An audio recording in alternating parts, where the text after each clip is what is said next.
Today we're going to be replacing the coolant on a 2012 Mazda 3 manual 2.0. Start the job by jacking up the front end of the car.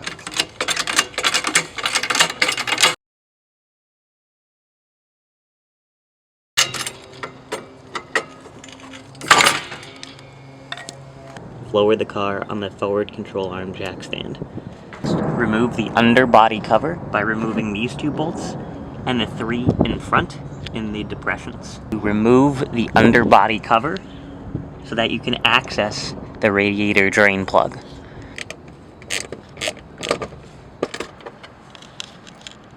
The radiator drain plug is directly in front of us, and it has a Phillips head outline, so we'll use a flat head in one of those curves to open it. We'll put a 5-gallon bucket right below it to complete our first drain of the existing coolant.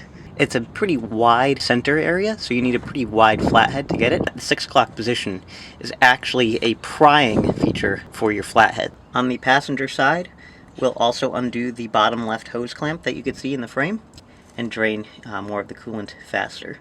And it's our 5-gallon bucket underneath the car so that we have no spills, or to take it to a shop or to a hazardous waste collection day. We're taking off our coolant cap now. And that'll allow the coolant to drain faster since there will be an opening in the system.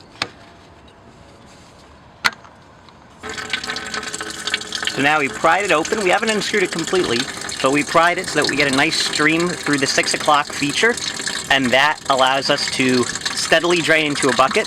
It's 2 gallons, so we have a 5-gallon bucket available. We'll just wait until this is completely drained. Remove the coolant reservoir from 2 spots, one here, which you could just get by pulling straight up, and one here where you need to push a snap tab back with a flathead and lift. We want to get all of it out by tilting the reservoir a little bit clockwise after looking forward. So for the first flush, we have 2 gallons of distilled water, about a buck a piece, and we'll pour those in. We've just closed the Petcock.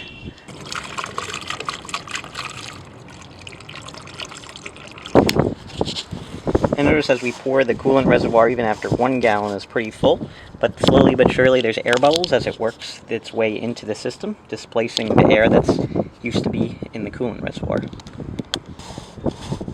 So we just finished running the engine with a new 2 gallons of coolant in there. You might be full before you put in 2 gallons, in which case you could run the engine, wait for it to cool a little bit, top it off some more.